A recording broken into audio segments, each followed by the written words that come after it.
തിരുവനന്തപുരത്ത് രാത്രി 11:30 ട്രെയിൻ ഇറങ്ങി.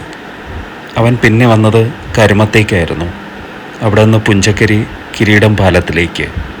ഇവിടെ എത്തുമ്പോൾ ഏകദേശം 12:30 മണിയായി. 35 വർഷങ്ങൾക്ക് മുമ്പ് അന്നൊരു ലൈറ്റ് ബോയ് ആയി ജോലി നോക്കുന്ന സമയത്ത് സുന്ദരിയായ ഒരു പെണ്ണിനെ ഇവിടെ വച്ച് കണ്ടുമുട്ടിയതും പ്രണയിച്ചതും. ഇന്നവനത് ഓർത്തെടുക്കുകയാണ്. വീണ്ടും തിരികെ ഇതേ സ്ഥലത്തേക്ക്. ഇന്ന് വരുന്നതിന്, അല്ലെങ്കിൽ ഞാനവനെ കൊണ്ടുവരുന്നതിന് ചില ലക്ഷ്യങ്ങളുണ്ട്. ഞാനൊരു സൈക്കാട്രിസ്റ്റായിട്ടല്ല, അവൻ്റെ ഏറ്റവും അടുത്ത ഒരു സുഹൃത്തുമല്ല.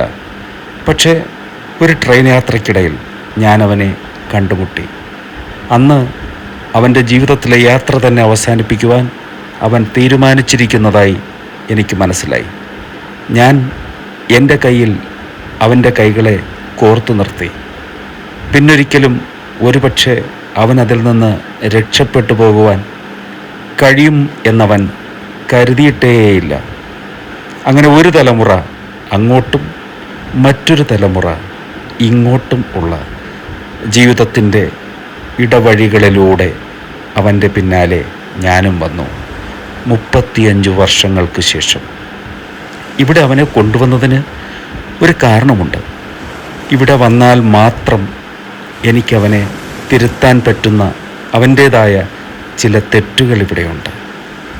ആ തെറ്റുകൾ എണ്ണി എണ്ണി പറഞ്ഞ് ക്രൂശിക്കാനല്ല ഇവിടെ ഞാൻ കൊണ്ടുവന്നത്. അവന് നഷ്ടപ്പെട്ട 14 വർഷങ്ങൾ ജീവിതത്തിൻ്റെ കറുത്ത ഇടനാഴികളാണ്, അഴികളാണ്. ഇവിടെ കാലത്തിന് വലിയ മാറ്റങ്ങൾ സംഭവിച്ചിരിക്കുന്നു.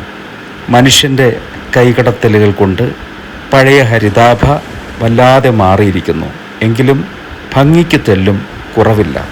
അവനത് ശ്രദ്ധിക്കുന്നതേയില്ല. ഒരുപക്ഷെ ഇവൻ ജീവിതത്തിലേക്ക് തിരികെ വരും, അല്ലെങ്കിൽ ഇവൻ ജീവിതത്തിൽ നിന്ന് തിരിച്ചു പോകും. ഏതായാലും ആ ഉത്തരവാദിത്വം ഞാൻ ഏറ്റെടുക്കും. ഒരു ഷോട്ട് ഒന്ന് എടുക്കുക. ഞങ്ങളിവിടെ വന്ന കാര്യമോ കണ്ട കാര്യമോ ഒന്നും ആരോടും പറയരുത് കേട്ടോ.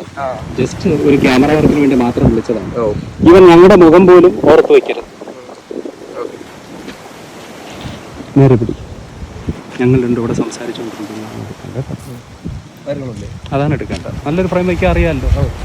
എന്നെ കാണിക്കണ്ട, ഇയാളെ തന്നെ. എൻ്റെ ഷോൾഡർ കാണണം, ഞാൻ ഉണ്ടെന്നറിഞ്ഞാൽ മതി. ഓക്കെ. ഞാൻ ഒരുപാട് തിരുത്തലുകൾ ചെയ്ത ഒരു ഹോംവർക്ക് ബുക്കാണ് ഇത്. ഓക്കെ. ഇനി പുറത്തേക്ക് നമ്മൾ പോകുന്നത്